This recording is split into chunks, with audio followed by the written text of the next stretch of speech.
There you go. Okay. Okay, great. So here we are. A good morning to you, Camille. We are delighted as Lead Integrity to have the opportunity to host you. Our very first conversation with which we opened this series on the word, the spoken word, the visual word. In this case, the spoken word, it's the conversations around how faith inspires leadership, with especially amongst women, but absolutely not limited only to women. We were able to benefit from another luminary like yourself, the former president of Ireland, Dr. Mary McAleese, who's now also the head of Trinity College Dublin. And you are our second formal person with whom we are so looking forward to learning from. The audience is usually a very mixed group of people, some who work in the not-for-profit sector, internationally, some who work locally, many who do human development, humanitarian work, human rights, many who work in the private sector. So it's a very mixed bag of people who are primarily interested in the nexus between leadership and faith, and trying to understand how it is the value added that women inspired by faith, different faiths in different parts of the world, in different positions of leadership, are actually able to show or demonstrate or hold close to their heart as they do the service that they carry out for people. Lead Integrity itself was, if you'll just allow me a minute, was actually launched in March of this year. The principle of it is a group of women of faith inspired by different faith principles, traditions in different parts of the world, all of whom are extraordinarily committed to public service for the common good. They don't believe in self-interest, they believe in the common good. And they come from such different walks of life. And yet the idea was to try to see how it is that this inspiration of faith in service to humanity is and can be a very important part of defining a leadership that is not only service-oriented, but competent and based on integrity. So that's the principle around which we all gather. We're a number of partners and advisors. We have a roster of faith-inspired experts, male and female. We are not distinguishing. We are women-led. We are not women-centered or women-focused or exclusive. We're simply women-led, but we have a number of different allies and partners who work with us in this space. So this is the first of our journeys together to listen and learn from inspiring people like yourselves, women leaders who are in such diverse walks of life, completely committed to the common good. And we wanted to hear a little bit from your amazing legacy that you're building as we speak, as you serve. You're a rocket scientist. Now, you're the first rocket scientist I meet. And so I can't wait to hear about what got you into the space. How is it? How are you doing? Your story, Camille, your journey that brought you to this moment. So without further ado, I will now be quiet. I would love to listen to you. Tell us a bit about your story, please.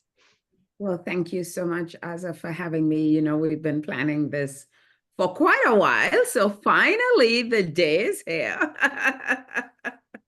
And I am so delighted to be here with you and all the participants and attendees, and to be part of this extraordinary work that you're doing, bringing a new conversation to what it means to lead with integrity and lead with spirit. And I think that's what my life has always been about, even before I knew it.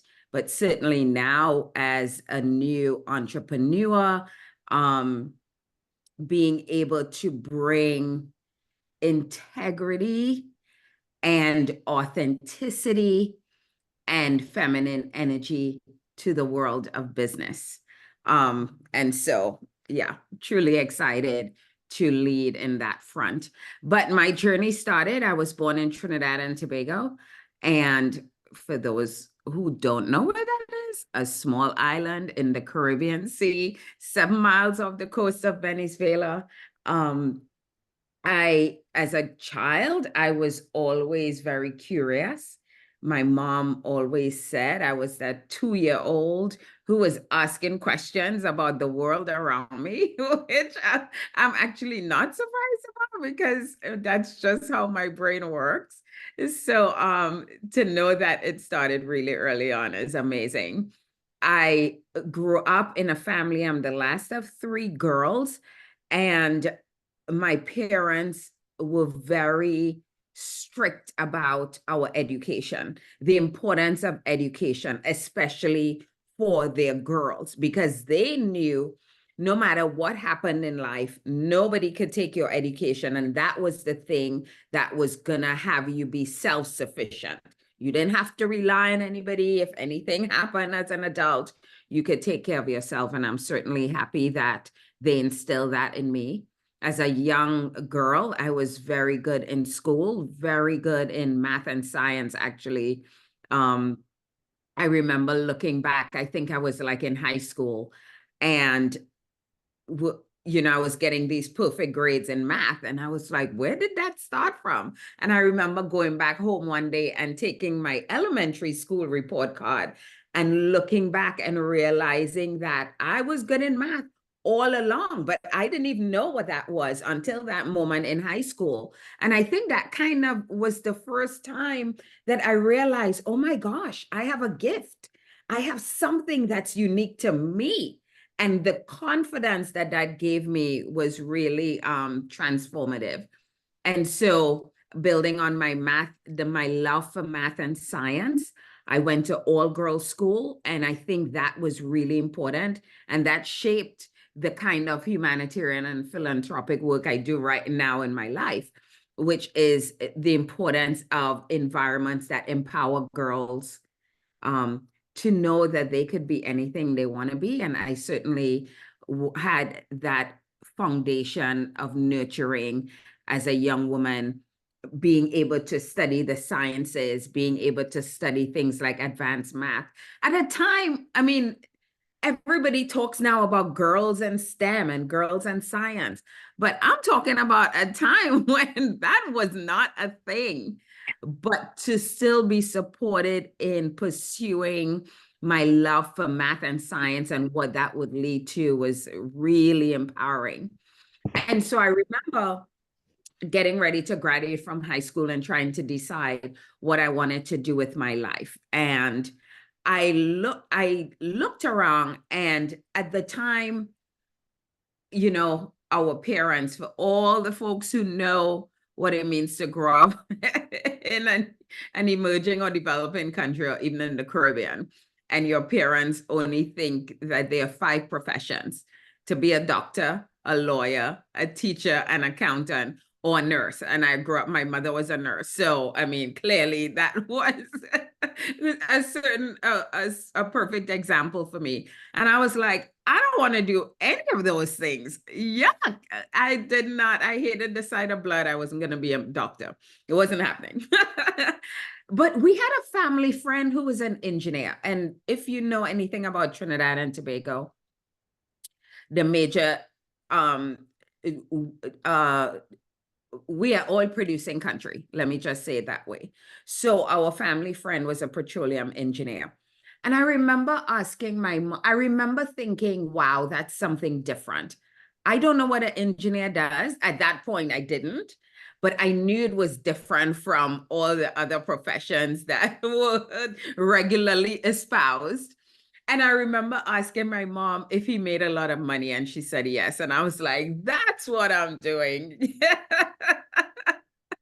And so doing a little bit of research, realized that I had all the foundation that I needed for engineering, math and science, and I was doing well in it. So I was like, okay, engineering, great. That sounds great. I think I'll pursue that. And then I had to decide, well, what type of engineering? I could have done petroleum engineering because, of course, Trinidad, I knew I was going to migrate to the US because my mom was born in the US. So, and my sisters were already, they're 6 and 8 years older than me. So they were already gone by the time I was in high school. So I knew I was going to follow in their footsteps. But I was like, oh, I could come back to Trinidad and work as a petroleum engineer. I was also good in chemistry. I loved chemistry. And so I was thinking, oh, I could be a chemical engineer. But then I was that young person who just always loved to take the path least traveled. I always loved solving problems and taking on hard challenges and taking on things that nobody else I knew did. And so I loved planes because we traveled a lot as a kid. And I was like, you know what, Aaron, I would love to know how to design planes because, of course, I didn't know anybody who did that. It was hard. And I was like, I'm going to do that. And I will come back to Trinidad and I will work for the local airlines or whatever. I mean, at that time, I had no clue. And so that was really the start of what became this incredible career. So I migrated to the US, freshman in college, January, and I'm studying aeronautical engineering. I'm studying to design planes. January 28, 1986. Come home from school, and on the TV is this, or the news is all about the tragic accident and the explosion of the Space Shuttle Challenger that killed its crew, 7 astronauts on board, the first teacher who was gonna be the first teacher astronaut, and that changed my life. That one moment changed my life because at that moment I did not know, one, there was a place called NASA, there was a thing called a space shuttle or rocket, and there was a job of being an astronaut. And it was in that moment I decided that is what I want to do. And that was literally how many years ago? Or maybe 35, 40 years ago. I don't know. Wow, yeah, quite a while. And I diverted my attention from aeronautical to aerospace engineering, slight difference, but really just focused on space. And graduated from college, went to grad school, and out of grad school, I got offered my first job, and I was driving into the gates of NASA at Kennedy Space Center. And that was 6 years after I had made that decision. So that, I just know the importance of just those moments in our lives that just changed the trajectory of our lives forever. And that was it for me. And I had an incredible, accomplished almost 30-year career. Absolutely. At NASA and in the US government. I spent some years at DOD, at the Department of Defense too, and retired back in January, this past January. Wow. Now, it's no surprise to those who know you already that you've had this amazing career. We're living in times, nevertheless, where some women still talk about the glass ceiling. I don't know, you crack it, you break it, you look at it, you do all sorts of things with it.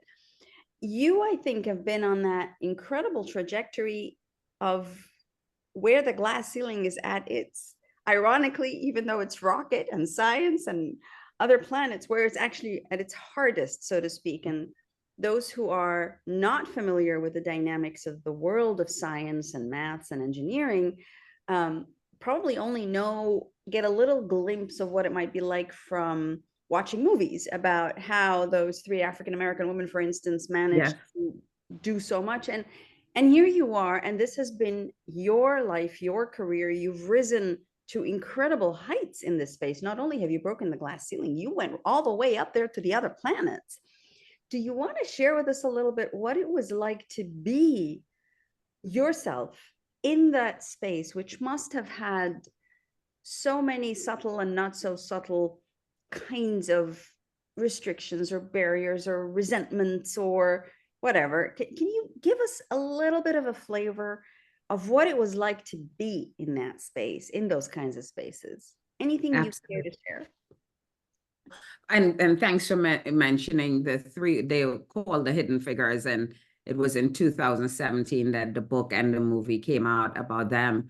And I just knew that I was standing on their shoulders, the shoulders of giants, because was it not for them paving the way, I certainly would not have been able to do and accomplish what I had. So I always pay homage to them. But yes, you could imagine when you look at the world of space, and oftentimes the face of space is not not this face, right? It doesn't look like me. And so it is a very male dominated field, and being a woman and a woman of color was just something that was, rare. I mean, they weren't many of us, right? And to rise through the ranks, it really took a lot of grit and resilience and a belief in myself, which is what I tell young people. You have to believe in yourself, especially in the face of when others don't often believe in you, or they don't have confidence in your abilities, and you know what you're bringing to the table, right? And so you just have to be like, no, I belong here. And I talk often about my foundation growing up in Trinidad and Tobago. It gave me a sense, because I was surrounded by people who looked like me in positions of authority and leadership. And we minimize the importance of representation and what that does in shaping who we are, right? As humans, and especially as women. And so I always had that. I wasn't always a confident person. Always within me knew that I belonged. And so as I developed myself, right, throughout my career, and really found my voice, I mean, I was like, I belong at the table. Not should I just only be in the room, but I belong at the table, and I have something to say, and I'm going to say it. And there's something about showing up your authentic self, which is something that people are always scared of, especially in the workplace. We put on these masks because we feel like we have to be something else, because if we're ourselves, you wouldn't be accepted. And I say it's the greatest honor of my life to have had a career at NASA and to serve amongst some of the best and the brightest you'd ever see and meet in the world. And an environment in the last decade that has fostered a place where it is okay to show up as yourself. In fact, we encouraged people to show up as their authentic selves. We knew that we weren't going to be able to solve the hard challenges that we had if everybody was leaving their real selves at the gate and then showing up as a shell of themselves or with a mask. And so we really create our leaders at the time. I became a leader, but at the time when I was still at the, mid-career, leaders recognize the value of creating spaces of inclusion, not just diversity, but inclusion, a sense of having a place where you felt you belonged. And of course, I just blossomed in that environment, because I just believe that being your authentic and true self is the only way to thrive in the world. It's the only way that we should live in the world. And so I was just able to do that. And luckily, it was well received. I think, I was known as a person who really cared about people, who cared about my team and cared about people first, that people knew they had a safe space when they worked for me, or had a lot of proteges who would come and ask for mentorship, and just giving them permission to be themselves because I was able to be my true authentic self and really use my voice and raise my voice to make that place a better place. I mean, was really, I am most proud Mhm. of the type of leader I became. That's a beautiful story, and thank you for sharing that with us. Being allowed to be your true self, in a context where there had already been so many different kinds of restrictions on women of color, on just diversity in general.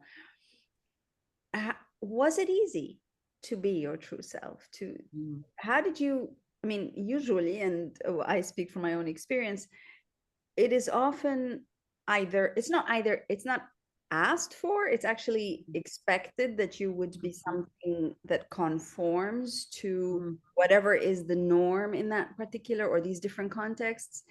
So it's not an automatic, right, you're here, you've made it, it's been amazing, this, you're the first of your kind, right, now just be yourself.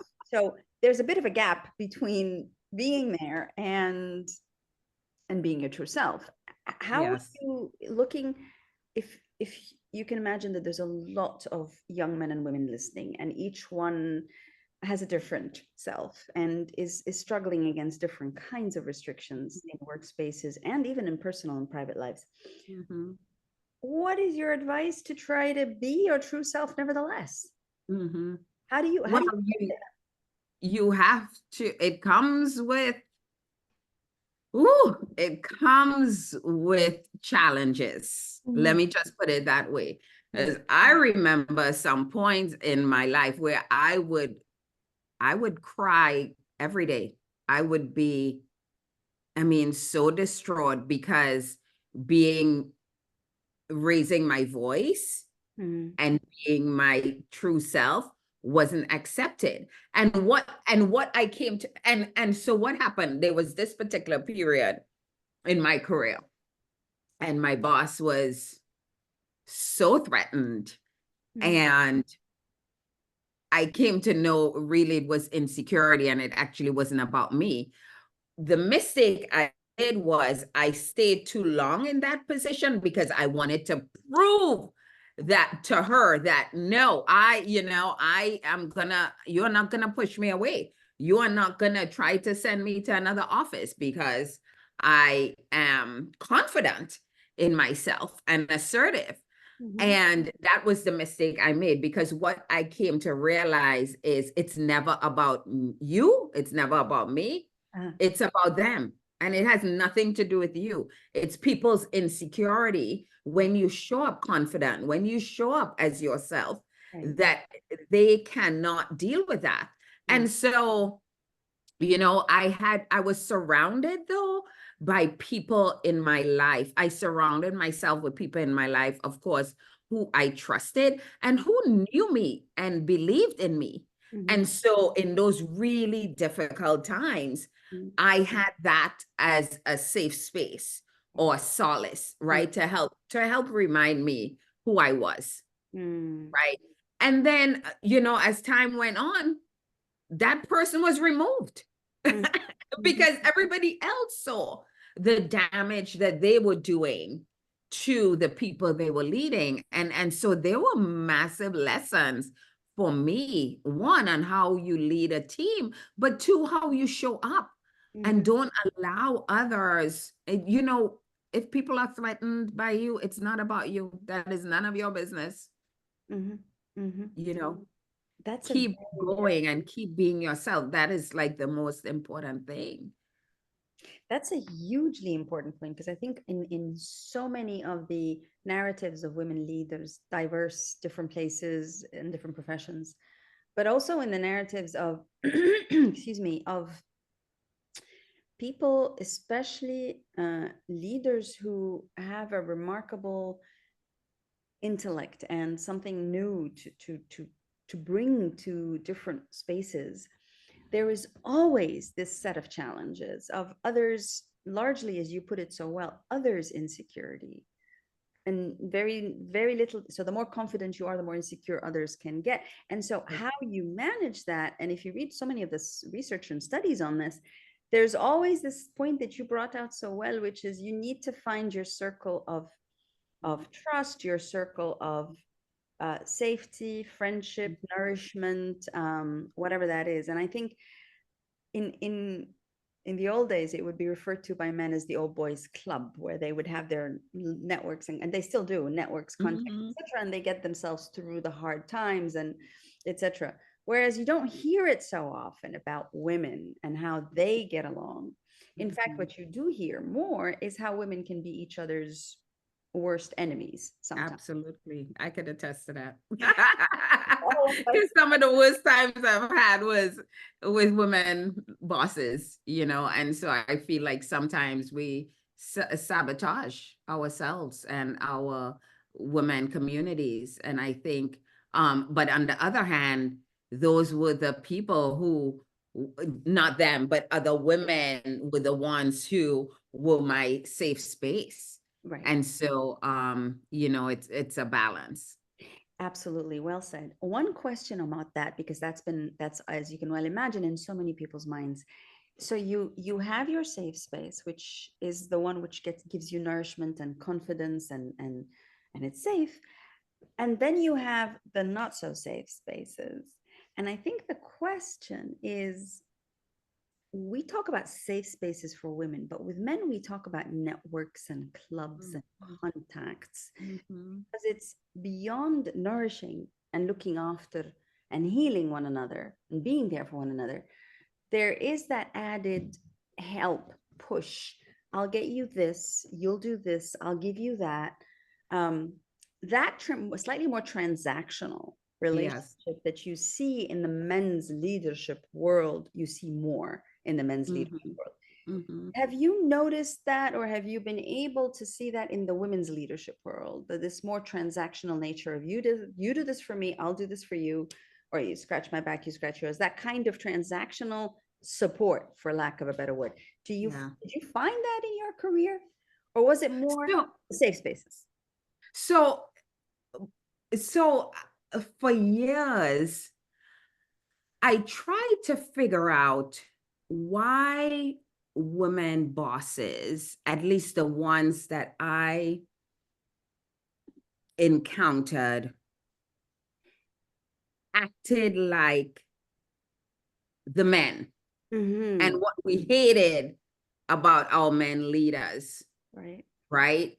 And I couldn't figure out if it was because they were reared to be like that, or if they felt they needed to be like that to get ahead. And that wasn't really who they were, but they showed up like that to get ahead. And I could never figure it out. So you have that aspect of it, where women sometimes in leadership, because it's such a journey to get to that point, that we tend to show up how we think men want us to show up, or how we think we'd be rewarded.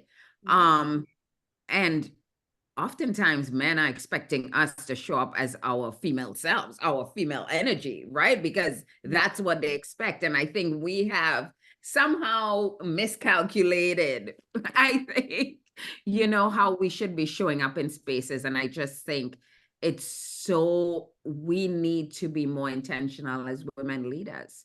Right. That it is okay. And we need to show up as our feminine energy.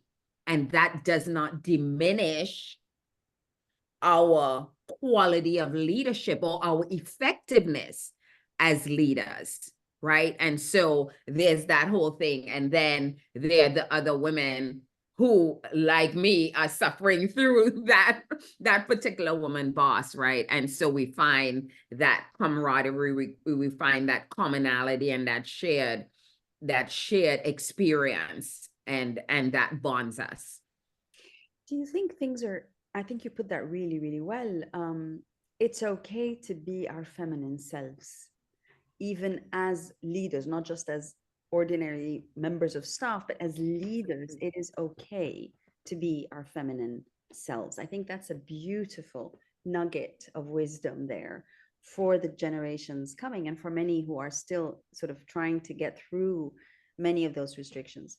Mhm. Do you think, have you yourself noticed in the trajectory, you're in this amazing and very blessed trajectory that you've had, do you think you've noticed that difference, that it is now more okay and indeed expected for women leaders to be, let's say, different, to be their feminine selves? Do you think it's a little bit more acceptable now? Is it more expected now by the public spaces we work in this day and age?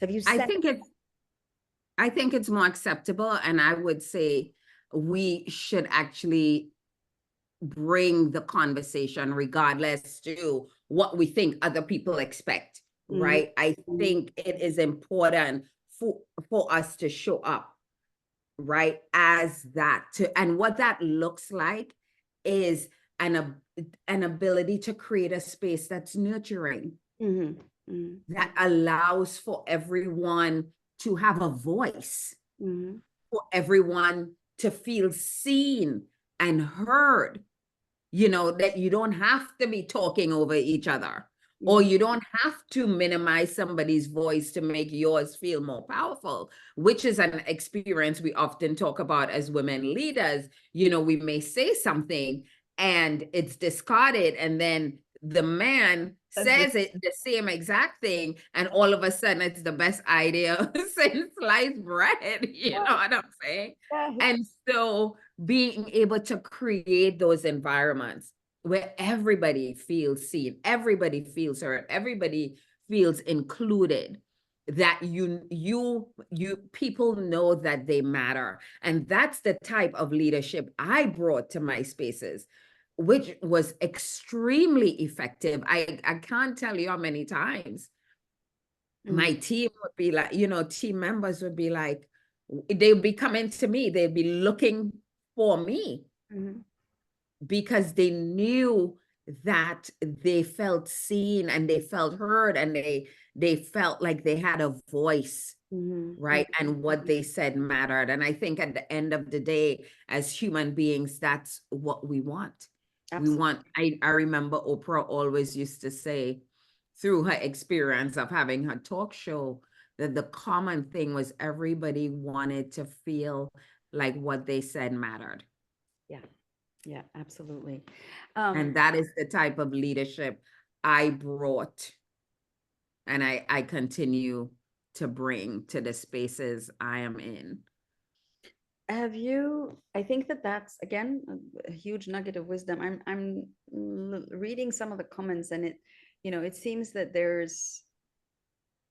the some things haven't changed, and yet some things have changed, so to speak. And so I think the question that I have in my mind, including based on learnings from my own career, but also that of many that I have had the distinct pleasure and privilege to work alongside, is that some things don't change, and those are often the toughest things to deal with. And that you mentioned insecurities, resistance to confidence, that the more confident one is, the more there is annoyance at that confidence, and attempts, various kinds of attempts to undermine, to demean, to belittle, to silence, to whatever, including from women. It's not just that men do that, but as we said, women also can sometimes do that. And I think, when your advice to those about to embark on a career of public service in whatever domain of life, and who are likely to see some of the recurrence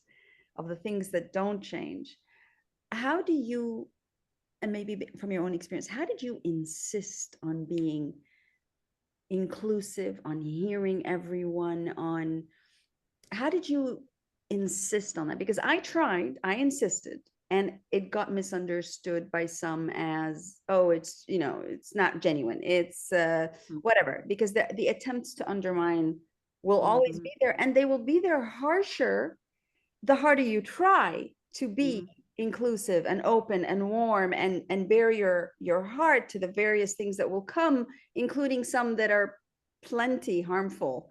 Um, Mhm. how do you insist on staying true to your genuine self, to be inclusive, to hear everyone, even when it gets so systematically misunderstood sometimes or Well, belittled, because that's your strength?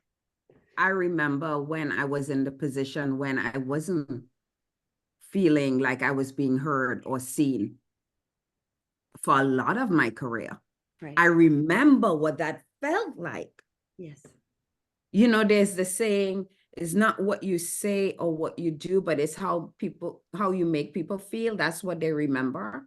Right. I remember what that felt like Mm-hmm. mid-career, early career, not feeling seen, not feeling heard, Mm-hmm. not knowing that I had a voice or that I had something to say that anybody would want to listen to. And so when I rose to leadership, like real, influence and authority and stuff, I did not want people to feel what I had felt. And so I was going to bring a different type of leadership Right. to the table. And I think it's that persistence. So it's a sensitivity, it's a sensibility, it's a memory of the feelings that you yourself had and have.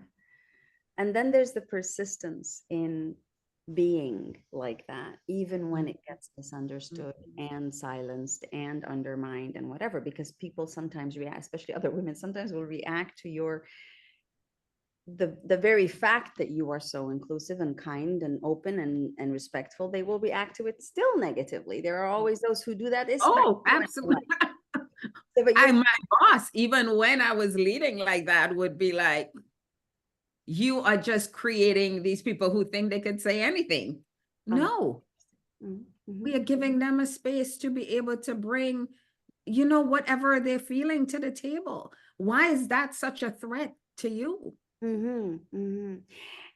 Great question. So, Camille, just respectful of the time, I want to ask you to share, if you don't mind, a moment when you felt so happy, comfortable, delighted with an achievement, a work you did, a context. Can you share a moment of pure, sheer joy, gratitude, accomplishment that you had in your life? Just tell us the story of that moment, Oh please. my God.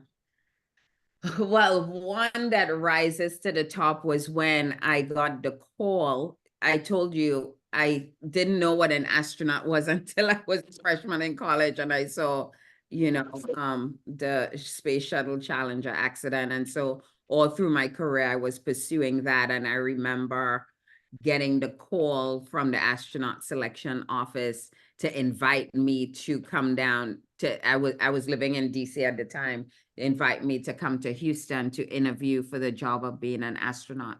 One of 100 out of thousands and thousands of people who pursued that in that year.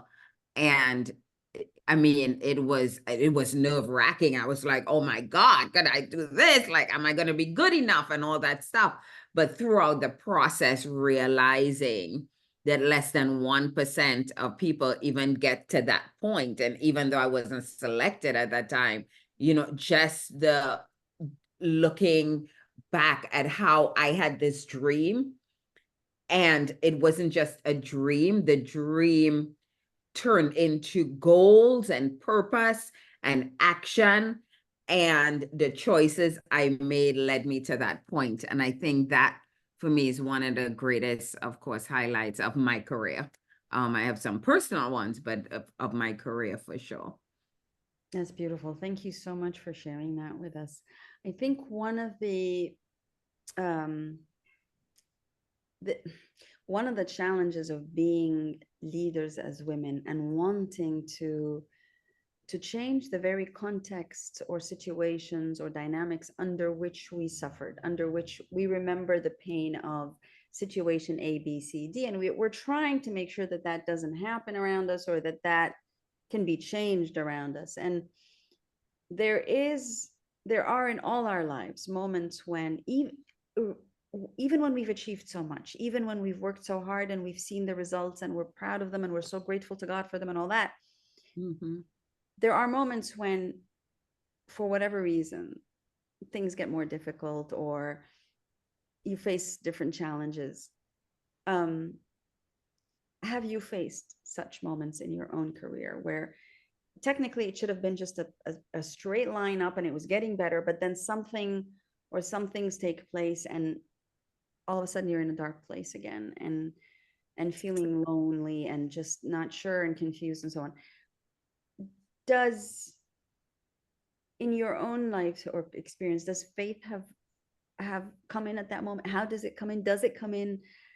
What would you say to those who weren't expecting this to happen to them for whatever reason? What would you say to help pull up and get that sense of nourishment again? Yeah. What happened in your own life? What would you want to say to others? Yeah. No, my faith journey has evolved drastically over my 50 some years on this earth. I grew up as a Catholic devout. My mom actually is 93 years old, still alive, very devout. She does mass. She can't move around as much, but she certainly does mass every day Praise God. from the TV. So I grew up in that environment and got to a point mid-career where that really didn't work for me anymore, midlife, where that didn't really work for me anymore. It didn't make sense. And so I am led by energy. And I know my belief is that I'm a co-creator of my life. There are things that the saying faith without works is dead. So you could have all the faith in the world, but if you are not taking the action and if you are not intentional about what you're doing, it doesn't matter how much faith you have, it's not going to happen. And so that's how I lead my life. Like, I know that I'm a co-creator of my life and that I have to be intentional, and I set my goals and my eyes on something, and I take the action, and oftentimes it manifests. It's sometimes quicker than I think. And I'm like, oh my God, like what is going on here? And so I really believe in energy. I'm a scientist after all. And what we put out comes back to us tenfold. And I've learned throughout my life that, even if people are not being nice to you, you don't have to do a thing, because the universe will take care of itself. You know what I'm saying? Somebody said, Camille, the universe keeps score. Yes, it does. And you really, all you need to be concerned about is the energy that you are putting out into the world. And so that is what guides my steps. That is what guides my life, that everything I do, I want to be a positive force in the world. I want to be a light in the world, and I want to be love in the world. And so all the choices that I make, whether it's in my personal life or in my professional life, it's always about bringing something positive to this existence, to this world, to other people, to making a difference. I told you I retired 7 months ago, started my own company. And the mission of my company is to make a difference for people around the world using space and space-enabled technologies. And how do we do that? So that has always been what, and then I do a lot of work with girls through my foundation and empowering them and having them see their potential and their light, right? So that is what guides my life. That is what fuels my life, my existence. That's what brings me joy and fulfillment, is that I could be that light and love and beacon for others, and just really on a mission to make a difference in this world. Make a difference. I love it. I love it. So this is a rocket scientist with a career of over 30 plus years, speaking to giving back on a mission to make a difference. That's brilliantly put. Thank you so much for that wisdom, the energy. And you know what I found very interesting? Usually we think of scientists as, you've got to have proof. If you don't have proof, you ain't got a theory, it's not true. And so what you've actually just said in terms of your faith and worldview, is you said, I believe in energy, and what you put out there will come back. And that in other religious contexts, that's called the karma, the law of karma. What you Exactly. sow, you will reap, etc. And it's fascinating because I wouldn't expect, that's my own ignorance, I wasn't expecting a scientist to speak to that law, because it's sometimes extraordinarily difficult to have that causality traced, right? What you put, you get. It's incredibly different, especially with energy and the stories of lives and things that happen. And yet here you are, an incredibly accomplished scientist, praise God, who is speaking to that sometimes impossible to prove causality, and yet that is the truth and the wisdom of your faith. And I think that that's extremely powerful, because it breaks the stereotype of what we think of science and scientists, and it shows that your own lived faith in the context of science, actually your own life is a proof of what it is that when you put out energy, that energy comes back. And it's the energy of giving and of making a difference. And I think I rarely hear that when we hear men talk about their narratives and their lives and their accomplishments. It's that energy of making a difference is absolutely unique to Dr. Camille Alleyne. And we're so grateful to you for sharing all that wisdom with us.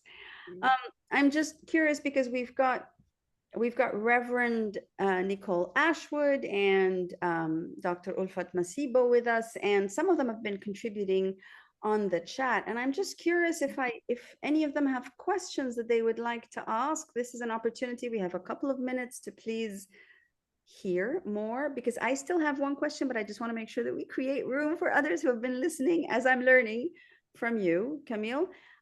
Any of our women listeners on who've managed to make it would like to ask Camille any specific question? Yes, I love to. And thank you for the blessings. I'm going to be a doctor soon. Thank you. Inspiring to hear Dr. Alleyne speak. Camille. She speaks. It's real. It's there. It's her real self. She's not fabricating the stories. It's relating to what most of us are facing here on the ground. And sometimes I used to think like, am I normal? Am I abnormal? Because from the reactions of people, the way they say. But now from hearing this, encouraging me to think more that I am very normal and I am on the right course. I don't have a question, but I just appreciate this conversation. And thank you to you, Alleyne and Dr. Karam. Thank you. Thank you so very much, Ulfat. I do see a hand raised, and that's Grove Harris. Grove, would you like to raise a question? Yes, I would. Thank you so much. This has been a wonderful conversation to listen to. I'm afraid I'm driving. I'm pulled over right now. My question is to think about the science and the NASA and the military. These are all very hierarchical, some might say patriarchal, and yet at other times, those structures can be very honoring of individual rights as a justice-based issue. So it's a complex situation. And I just wondered if you could speak a little bit more to the kind of freedom that you found within, if you would say that was true, within that kind of structure. I myself have been intrigued at different times when, for example, the US military stood up as a defender of religious freedom, because I just didn't fully understand how they would really, with integrity, hold those values and put them front and center and fight for them. So just any thoughts along that line? And thank you so much for being with us. No, Thank you so much, Grove. And so sorry. I just wanted to let you know, Camille, that Grove is one of our executive partners in Lead Integrity, is herself a veteran of environmental work for decades, and she'll tell you anything about biodiversity issues. She's been serving also to represent the Temple of Understanding, which is the first women founded global interfaith organization in the world at the UN. She represents them at the UN. So that's just for you to give a background to who's just posed that very, very strong question. Do you mind if we take one more from Reverend Nikki, and then you can perhaps address them both just to save on time and your own ability to address. So please, Reverend Nicole Ashwood, the floor is yours. Thank you so very much. Good afternoon, and apologies for being a little late. I ran from one meeting to the next. Thank you, sister. Morning, how do you do? Because we're Caribbean national together, and it's one Caribbean, even though we're in Trinidad, always at war. Anyway, I commend your comments, and I just wanted to find out, to extend a little bit on what Grove has said. How do we navigate those tense spaces? And of course, you know, I'm gonna pray and ask you, are some of those young women here helping women back in the Caribbean? And to finish, I want to commend the fact that you were willing to be vulnerable enough to say that when you started, you had zero clue about what you were doing. Because I have found that women often feel uncomfortable in going out there and going out on a loan when we feel that we are not equipped for something we're invited to. So if you want to speak a bit more on that, if there's time. Thanks. Yeah. You know, something I learned from men is that they fake it till they make it. And we have to learn that as women. You're not always going to know. And sometimes it's so, oftentimes we don't want to say we don't know, and we don't want other people to know we don't know. Right. And you just have to fake it until you make it. Like that's just what we need to learn from men, because they lean in. And I know I have witnessed this throughout my career, where men know that they are not necessarily ready for a particular job or promotion or something. And they're like, are you kidding? I know I checked half the boxes and I'm still going for it. And as women, we want to make sure all the boxes are checked. And for me, I often would find boxes to check or create boxes to check, because I didn't feel like I was ever always ready. And so we need to learn that sometimes good is good enough, and just lean in. So that is a lesson that we could take from men in terms of the question of navigating patriarchal spaces, especially when you look at NASA and the military. I wouldn't say they're synonymous.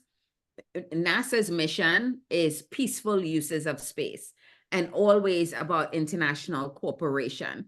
And so for me, it was my passion. Space is my passion. And so, and being able to be involved in space exploration in a way that supports other people, supports the democratization, supports access, everybody, and peaceful uses of space for improving the quality of people's lives is what, one, drew me to that, and two, kept me working in that space. I spent a few years in the military, in DOD, and I would tell you, I was like, this is not who I am. Like, who I am is passionate about space and uplifting people's lives. And so I found my way back to NASA. But really, that is what it is. It was really about being in a space and doing the work of inclusion, including everyone, in exploration, in inspiring others. And because space is always aspirational and audacious. And so I think, really that's what allowed me to navigate, those spaces. And about inspiring girls, absolutely. And not only inspiring girls, inspiring young people in the Caribbean. I often do that. In fact, I'm heading to Trinidad in a few weeks to do exactly that. So There's that's actually a question from the colleague who works in the United Nations Population Fund, working to empower girls and women to have their own rights to universal access to healthcare, but also sexual and reproductive health and rights.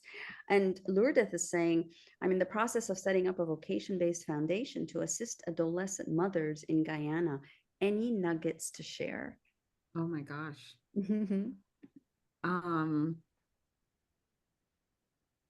It's powerful.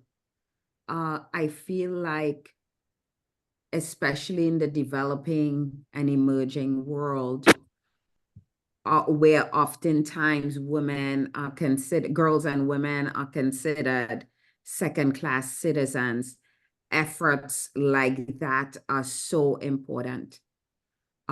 It's so important to empower and uplift women and girls. And the reason I do the work with my foundation, empowering and inspiring girls and women, is because 50% of our world's population are women. In fact, the US actually, women are outpacing men. And so how do we leave half of the population behind when we talk about development? And when we talk about development, science, technology, innovation, and research are the cornerstones of economic and socio-economic and sustainable development. So how we talk about development and we're leaving half of the world's population behind, it doesn't make sense. And so more of these efforts to support, empower, and uplift women and girls to know that they have a place. And when all the other things are taken care of, all the reproductive rights, our human rights, our maternal rights are taken care of, we could thrive in these other more challenging spaces. And I think that work is so important. And we want to thank you for doing that work. We also want to thank our listeners, many of whom are doing precisely that kind of work in sometimes under very difficult and challenging circumstances. But Camille, I learned a lot from listening to you today and from some of the questions and comments that some of our listeners shared. And one of the things that I heard you say is that as important as faith is, you also believe that it isn't necessarily what we have been taught or the way to perform the rituals and the prayers, but it's actually how we live our lives, how we make others feel, understanding that what we put out there comes back. All of this, I think, is extraordinarily powerful for those of us who sometimes try to pinpoint exactly what the faith is, how it impacts in our lives, how we impact on faith. And I think that's one of the things I'm hearing you say, is that as faith serves us, we honor it, but we also impact on faith in other people's eyes and in their lives. And I think that's a very powerful point, that what we do, we are also doing, so to speak, about faith. So leadership and faith are not necessarily different spaces, but our leadership also is a manifestation of what we think and how we live faithfully. For sure. I loved what you said about, you know what, men fake it till they make it. We got to learn some of that. In large measure, I don't hear you saying we have to do it when we don't know, but you're saying we do know. And the little that we think is little that we know is good enough. Exactly. That's also a very powerful thing, right? It may not be the whole wisdom, the whole truth, but what we know is good enough. And we have to, as you said, I think it was lean into it. Yes. Lean into what we know. And that's also a very powerful thing, because very often we think we don't know enough, or we know too little and we stay quiet, or we're very diffident, or, we don't voice it. And yet perhaps what we do know is good enough. And I think that's extremely empowering as well. And create spaces about what we do know. And that's what you are doing in your own life now, as you set out to serve in those spaces. And just before we started for our colleagues who are listening, Camille was just saying, sometimes she wonders, it's like, it's one of those days where you kind of question, is this the right thing? Will I be able to do this? And then you sort of walk yourself back to, I do know this is for good. Let's make this happen. It will happen. And we all need that wisdom and that accompaniment of the voice, and the truth of what's in our heart that we intend to serve. Thank you so much, Camille. Any parting thoughts and wisdom in this time we live in, which is such a remarkable time, the worst of times, the best of times? Any thoughts and wisdom you want to share as your parting words to The world needs the best of us. The world needs our light, and our gifts, and our talents, and our voice.